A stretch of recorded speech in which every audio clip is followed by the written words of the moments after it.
आज महाअष्टमी है। आज मां के महागौरी स्वरूप की पूजा हो रही है।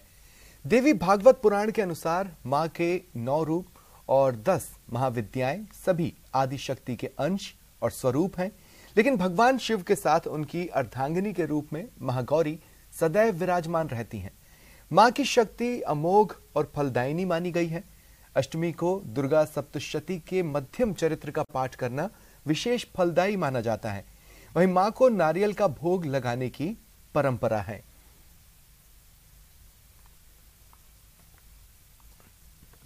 तो क्या करें, क्या न करें, कैसे करें पूजा और मां की महिमा, इन सभी चीजों को आप तक पहुंचाएंगे। हमारे साथ इस वक्त लाइव जुड़ रहे हैं पंडित घनश्याम शर्मा जी, प्रसिद्ध ज्योतिषाचार्य हैं। पंडित जी, जय माता दी। जय माता दी, राधे राधे। पंडित जी, देखिए अमूमन शुरुआत इस बात से होती है कि माँ की पूजा कैसे की जाती है, लेकिन मैं आज चाहता हूँ कि आप सबसे पहले माँ के बारे में बताएं, उनसे जुड़ी कहानी बताएं और इस एक खास बात पर विशेष तौर पर प्रकाश डालें। उनके एक हाथ में डमरू है, एक हाथ में त्रिशूल है और महागौरी को अत्यंत शांत और गंभीर माना जाता है।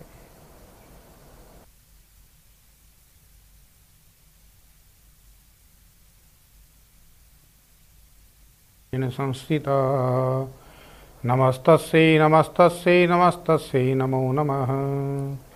या देवी सर्वभूतेषु लक्ष्मीरूपेण संस्थिता नमस्तस्यै नमस्तस्यै नमस्तस्यै नमो नमः। सभी को महाअष्टमी के पावन पर्व पर शुभकामनाएं। माँ भगवती सभी को आशीर्वाद दें, वर प्रदान करें। ऐसी माँ दिव्य स्वरूपा महागौरी महाअष्टमी की पूजा आज की जाएगी। नवरात्रा के 8वें दिन आज जो पूजा की जाती है, इसकी बहुत बड़ी महिमा है। अष्टमी और नवमी के दिन जो व्यक्ति साधिकाएं सुबह से लेकर शाम तक या मध्य रात्रि तक जब पूजा पाठ करते हैं, उनका विशेष विधान बताया गया है। आज के दिन की गई पूजा अनंत गुना फल देती है। माँ गौरी का स्वरूप ही ऐसा दिव्य और भव्य है कि माँ गौरी वृषारूढ़ है, बैल पे सवार करती है। माँ एक हाथ में त्रिशूल धारण करती है, दूसरे हाथ में डमरू, एक अभय मुद्रा में और नीचे का हाथ वर मुद्रा में रहता है। माँ का श्वेत ध्वला भी कहते हैं, बिल्कुल श्वेत वस्त्र पहनती है माँ। माँ का ऐसा स्वरूप है जो स्वयं शिव स्वरूप है, शिवा स्वरूपी बोलते हैं इनको। तो माँ की आज जो आराधना करेगा उसको निश्चित रूप में अनंत गुना फल तो मिलेगा ही, बाकी मनोकामना भी पूरी होगी। माँ भगवती की महिमा का वर्णन इस प्रकार से भी है। एक बार माँ भगवती गौरी ने, गौरी तो नाम बाद में पड़ा है, शिवा ने, पार्वती जी ने तपस्या, करीब कठोर तपस्या करते करते माँ का पूरा शरीर काला पड़ गया। इतनी भयंकर काली हो गई कि उनको खुद को ये आभास हुआ कि मैं बिल्कुल काली हो चुकी हूँ। तपस्या के घोर कठोर तप की वजह से भगवान शिव प्रकट हुए और भगवान शिव ने गंगा जल का प्रोक्षण किया माँ भगवती के ऊपर और शुद्ध ऐसी भगवती श्वेत वर्णा हो गई, गौरी हो गई, जिस उसी दिन से महागौरी उनका नाम पड़ा। ऐसी पुराणों में कथाएं आती है, क्योंकि महागौरी का स्वरूप तो दिव्य और भव्य है। आप जो चित्र में देख रहे हैं, यह माँ भगवती ऐसी शांत स्वरूपा है। अष्टमी के दिन प्रत्येक भक्तगण अपने घर में पूजन करके विधिवत षोडशोपचार पूजा करा के कन्याओं को जिमाते हैं। जो लोग आज कन्याओं को जिमाएंगे, कई लोग कल भी जिमाते हैं। दोनों दिन अष्टमी और नवमी को कन्याओं का पूजन किया जाता है, जिसका बहुत ही विशेष महत्व है। कन्या स्वयं ही भगवती के स्वरूप में आती है। उनको उपहार और श्रद्धानुसार भेंट दे करके जो विदा किया जाता है कन्याओं को, उनका तो आगे और विस्तार से बताएंगे। बाकी माँ की महिमा ऐसी दिव्य हैं, जिन भक्तों ने नियमित रूप से जप पूजा पाठ किए है या इन कुछ मंत्रों का जप किया है, वो निश्चित रूपेण अपने जीवन में उन्नति अवश्य करेंगे। ऐसा प्रमाण भी है, प्रैक्टिकल भी है। जैसे ओम ह्रीम दुम दुर्गाय नमः, ओम ह्रीम दुम दुर्गाय नमः, इसका 108 जप करके जो भक्तगण भगवती की आराधना करते हैं, मनोकामना सिद्ध होती है। तो तथा दूसरा सर्वाबाधा विनिर्मुक्तो धनधान्येषु तान्वित मनुष्यो मत प्रसादेन भविष्यति न संशय। इन मंत्रों का जब भी किया जा सकता है। सर्वोपरि मंत्र सबके लिए ओम सर्वमंगल मांगल्ये शिवे सर्वार्थ साधिके शरण्ये त्र्यंबके गौरी नारायणी नमोस्तुते। इन मंत्रों का जप करने से पहले भगवती का आह्वान ध्यान अवश्य करें और ध्यान में विशेष करके माँ का जो स्वरूप है उसकी स्वरूप की पूजा करें, क्योंकि नवचंडी भगवती का जो स्वरूप है माँ दुर्गा का, दुर्ग राक्षस को मारने से माँ दुर्गा का नाम दुर्ग राक्षस के नाम से ही दुर्गा पड़ा। तो ये महाविद्या जैसे आपने बताया स्वप्निल जी अभी, ये 10 महाविद्या और नवचंडी का महास्वरूप है। तो इन महाविद्याओं का जो एक का भी साधक गण तपस्या करके सिद्धि प्राप्त करता है, उनके जीवन में किसी प्रकार का भाव रह ही नहीं सकता। जैसे बताया है कि प्रथमम शैलपुत्री जय, द्वितीयम ब्रह्मचारिणी, तृतीयम चंद्रघंटेति कुष्मांडेति चतुर्थम, पंचमम स्कंदमातेति, षष्ठम कात्यायनीति जय, सप्तम कालरात्रि महागौरीति चाष्टमम, नवमम सिद्धिदात्री जय नवदुर्गा प्रकृतिता। इस प्रकार से नवचंडी का स्वरूप महादुर्गा भगवती है, जो आज अष्टमी की पूजा की जाती है। वैश्य गण इनकी पूजा ज्यादा करते हैं आज के दिन। उनके घर में लक्ष्मी की कृपा अवश्य ही बनी रहती है। और आगे हम ये भी बताएंगे कि जो अष्टमी और नवमी की पूजा करके कई लोग गलती से आज ही विसर्जन कर देते हैं, ऐसा न करें। बाकी भगवती की कृपा सब पर बराबर रूप से बनी रहे। जी पंडित जी, थोड़ा पूजा की विधि और इस पर प्रकाश डालें। और साथ ही आपने बताया कि कई बार चूक हो जाती है। अब देखिए क्या होता है कि कई लोगों को जानकारी नहीं होती, कुछ को जानकारी होती है, लेकिन भूलवश वो दिल से ऐसा नहीं चाहते, लेकिन उनसे चूक हो जाती है। तो क्या ऐसी स्थिति में क्या किया जाए कि पूरा पूजा और पूरा पूजा के विधि विधान करने के बाद एक ऐसी चीज जिससे अगर बीच में कहीं भी चूक हुई हो तो उसकी भरपाई हो सके? बिल्कुल, आपने बहुत अच्छा प्रश्न किया स्वप्निल जी। आज हम बताने भगवती की पूजा कैसे की जाती है। उनकी महिमा की विधि अलग है। आज प्रातःकाल सूर्योदय से पहले उठ करके स्नान आदि से निवृत्त होकर के बाजोट, जिसको चौकी भी कहते हैं, अपने घर में या मंदिर में एक बछा करके उस पर सफ़ेद वस्त्र धारण कराएं। सफ़ेद वस्त्र पे माँ भगवती का चित्र हो, चित्रांग हो या कोई ऐसा यंत्र हो महागौरी का, उसकी पूजा की जाती है। उसमें षोडशोपचार का विधान है। सर्वप्रथम आवाहन किया जाता है। आवाहन के मंत्र अनेक है, लेकिन मैं एक विशेष बताता हूँ। खड़गम चक्र गदेषु चाप परिघान, शूलम भुसुंडिम शिर, शंखम संधदतिम करे स्त्रीनयनाम, सर्वांग भूषावृताम, नीलास्म द्युतिमासिबादिदशकाम, सेवे महाकालिकाम, यामस्तो त्वस्मिते हरौ कमलजो हंतुम मधुम केटभम। महाकाली, महालक्ष्मी, महासरस्वती 3 स्वरूप महाभगवती के विशेष होते हैं, जिसको नवचंडी भी कहते हैं। 10 महाविद्या भी इन्हीं का स्वरूप है। तो बाजोट पर स्थापना करने के बाद आवाहनम, आसनम, पाद्यम, अर्घ्यम, स्नानम, गंगा जी से स्नान करा देते हैं, वस्त्र पहनाते हैं। स्नान के बाद वस्त्र कलावा चढ़ाया जाता है, चुनरी चढ़ाई जाती है माता को, विशेषकर लाल चुनरी विशेष महत्व रखती है। सौभाग्य सामग्री, द्रव्य सामग्री चढ़ाई जाती है। कुंवारी कन्या भी चढ़ाती है और सौभाग्यवती स्त्रियां भी चढ़ाती है आज के दिन। तो ये जो चुनरी चढ़ाई जाती है, इसके साथ काजल, बिंदी, मेहंदी, चूड़ा, चुटकी, अनेक प्रकार के द्रव्य होते हैं। वो श्रृंगार सामग्री में अगर कोई चढ़ा दे आज के दिन, तो भगवती बहुत प्रसन्न होती है और ग्रहण भी करती है, उनकी मनोइच्छित कामना पूरी भी करती है। किसी प्रकार का विवाद हो, सौभाग्य द्रव्य सामग्री भगवती को अर्पण कर दीजिए, शांति होने लगेगी, आनंद होने लगेगा। और ये मंत्र का जप तो करना ही है। उसमें षोडशोपचार पूजा में फिर पंचामृत से स्नान कराया जाता है। दूध, दही, घी, शहद, बूरा, इनसे स्नान कराया जाता है माँ को। पंचामृत में एक साथ भी कराया जा सकता है, अलग अलग भी कराते हैं। उसके बाद में शुद्ध स्नान कराया जाता है। शुद्ध स्नान के बाद वस्त्र चढ़ाए जाते हैं, कलावा, मौली वगैरह, केसर चंदन का तिलक लगाया जाता है माँ को। उसके बाद में विशेष करके इनको फूल की माला जो पसंद है, वाइट, सफ़ेद पुष्प की माला, कुंद की माला, ऐसे दिव्य भगवती के वाइट वस्त्र पहनती है। सफ़ेद वस्त्र के साथ साथ सफ़ेद पुष्प की माला लगा करके नीराजन करते हैं। आरती के पहले भोग लगाया जाता है, तो भोग का एक निवेदन करते हैं हम। ओम नाभ्यासिदंतरिक्ष घूशीर्ष्णोध्यो समवर्तत पद्म्यां भूमि दिशः श्रोत्रा तथा लोकांगकल्पयन्नः सरगराखंड खाद्यानि दधि क्षीरगर्दानि जय आहारम भक्ष भोजन जय नैवेद्यम प्रतिगृह्यताम। नैवेद्य के बाद 3 बार आचमन करा के फल चढ़ाया जाता है माँ को। विविध प्रकार के फलों का विशेष महत्व है आज। और माँ को सफ़ेद वस्तु का, दूध से बनी वस्तु का भोग लगाया जाता है। आज के दिन विशेष करके खीर, पूड़ी और काले चने के जो बनाते हैं सब्जी, वो चढ़ाई जाती है। हलवा पूड़ी बहुत विशेष है माँ को। काले चने की भोग लगा करके माँ को प्रसन्नता के लिए कन्याओं को भोजन करा के षोडशोपचार पूजा करा के नैवेद्य अर्पण करने के बाद आरती की जाती है। आरती में एक प्रार्थना होती है, वो मैं आपको बता देता हूँ।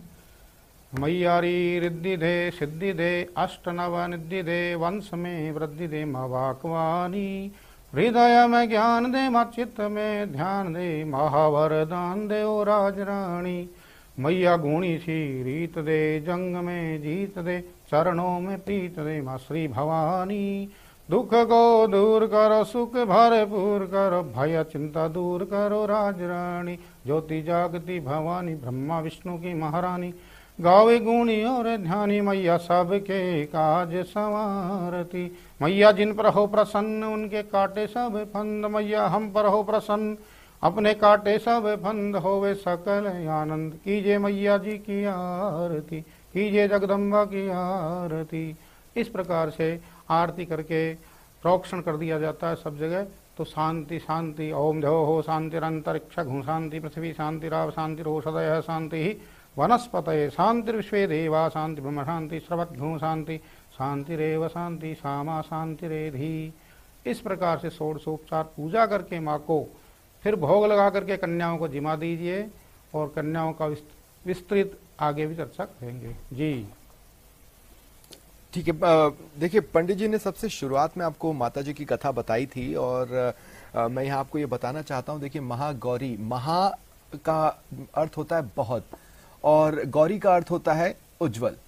और महागौरी को अगर आप मिलाकर देखेंगे तो अत्यंत उज्जवल। और सबसे बड़ी खासियत यह है, ममता की मूरत भी है माँ महागौरी और आपके चरित्र को भी मजबूत बनाती है। पंडित जी, बहुत कम लोग ऐसे होते हैं आज के समय में जो अपने चरित्र को लेकर मन्नतें मांगते हों। सांसारिक सुख के प्रति ज्यादा मन्नतें आजकल होती हैं या फिर जिस तरह की परेशानियां लोग झेलते हैं उसको लेकर ज्यादा होती हैं। लेकिन चरित्र भी उतना ही जरूरी है। अगर कोई भले ही गिने चुने लोग हों, चरित्र की मजबूती के लिए कुछ करना चाहते हो आज के दिन, तो वो क्या कर सकते हैं? बहुत ही अच्छा प्रश्न किया आपने। ये जनहित में भी जारी रहेगा। चरित्र तो बहुत बड़ी चीज है। जैसे भगवती के 3 चरित्र है, सप्तशती के अंदर 700 श्लोक है टोटल। प्रथम चरित्र, मध्यम चरित्र, उत्तर चरित्र। अब मध्यम चरित्र का आज आपने पहले बताया था कि मध्यम चरित्र का पाठ करने से चरित्र सही हो जाता है आदमी का, क्योंकि उसमें महालक्ष्मी की आराधना है मध्यम चरित्र में। तो महालक्ष्मी की आराधना करने वाला व्यक्ति का मानसिक स्थिर अपने आप ठीक हो जाएगा। इसमें ऐसे ऐसे दिव्य मंत्र है जिसमें लिखा है कि एक भी मंत्र का कोई जप कर ले तो उसका सदचरित्र यानी वो कुमार्ग से सुमार्ग की ओर आ जाएगा। ऐसा हमने अनेक बार देखा है। इसलिए भगवती का विशेष अनुष्ठान किया जाना चाहिए। अगर कोई व्यक्ति 9 दिन नहीं, 7 दिन नहीं कर पाया तो आज और कल नवचंडी का अनुष्ठान करके अपने विचारों को ठीक किया जा सकता है। ऐसी भगवती इन पर कृपा अवश्य करेगी। पंडित जी, मैं आपके पास और भी आऊंगा, और भी बहुत सी बातें हैं और भी बहुत सी जानकारियां हैं जो भक्तों तक पहुंचानी है। लेकिन यहाँ वक्त एक छोटे से ब्रेक का है, जल्द हाजिर होता है।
ब्रेक के बाद एक बार फिर आप सभी का स्वागत है। देखिए, कई तरह की समस्याएं होती हैं जिनका समाधान माँ के पास होता है। अगर परिवार से जुड़ी पारिवारिक या दाम्पत्य जीवन की कोई समस्या है तो आज का दिन आपके लिए विशेष महत्व रखता है। माँ महागौरी की पूजा जरूर करें, बेहद फलदायी होती है। हमारे साथ पंडित घनश्याम शर्मा लगातार जयपुर स्टूडियो से बने हुए हैं। पंडित जी, अब मैं आपके पास इस सवाल के साथ आ रहा हूँ, जैसा कि मैंने आपसे पूर्व में भी कई बार पूछा है कि कुंडली में कोई ऐसा दोष या राशि का कोई ऐसा प्रभाव जो बढ़ाना चाहते हैं, उसके लिए नवरात्र के 9 दिन विशेष महत्व रखते हैं। आज ऐसे कौन से दोष हैं जिनसे मुक्ति मिल सकती है? बहुत अच्छा प्रश्न किया स्वप्निल जी ने। आज का जो विशेष पर्व महागौरी का पर्व है, इसमें ग्रह शांति कराई जा सकती है। ओम महागौरी नमः मंत्र का जाप करके या विशेष शनि और राहु मंत्र का जाप करने से अनिष्टकारी ग्रह शुभ फल प्रदान करते हैं। तो आज रात्रि को हवन अवश्य करें और मध्य रात्रि को ही करें। इसका हवन का विधान आज जो दिया मध्य रात्रि का है, और जो अष्टमी की पूजा करके जो हवन करेंगे वो तो दिन में कर सकते हैं। ब्रह्म मुहूर्त से लेकर के अभी संध्या काल तक इसका मुहूर्त रहेगा। बाकी आपने पूछा है कि कौन से ऐसे ग्रह जनित बाधा हो तो क्या किया जाए। सबसे बढ़िया मंत्र जो है इसमें भगवती का दिया है कि ओम ह्रीम दुम दुर्गाय नमः, ओम ह्रीम दुम दुर्गाय नमः 108 जाप करके ग्रह जनित बाधा जिनके हो हवन कर दीजिए। भगवती विशेष कृपा अवश्य करेगी। कृपा के साथ साथ ऐसी स्थितियां बनती है कि उसके सभी द्वार खुलने लगते हैं। जब काल सर्प योग होता है या गुरु चांडाल योग होता है या शनि चंद्र का विष योग होता है, इस पर पहले भी चर्चा कर चुके हैं। इन ग्रहों को निवारण के लिए, ऐसे ग्रह जनित बाधा को निवारण यानी दोष दूर करने के लिए आज ग्रह शांति का हवन, नवग्रह शांति का हवन करा के भगवती को प्रसन्न करके समस्याओं से निवारण किया जाता है। सर्वाबाधा विनिर्मुक्तो धन धान्य सुतान्वित मनुष्यो मत प्रसादेन भविष्यति न संशय। ब्रह्मा मुरारी त्रिपुरांतकारी भानु शशि भूमि सदोबदर्श गुरुश्च शुक्र शनि राहु केतु सर्वे ग्रह शांति करा भमंतु। इस मंत्र से हवन किया जा सकता है। निश्चित रूपेण सुख शांति अवश्य मिलेगी। शुक्रिया पंडित जी हमारे साथ जुड़ने के लिए और माँ के भक्तों के लिए अपना समय निकालने के लिए। आप तमाम दर्शकों का भी बहुत बहुत धन्यवाद।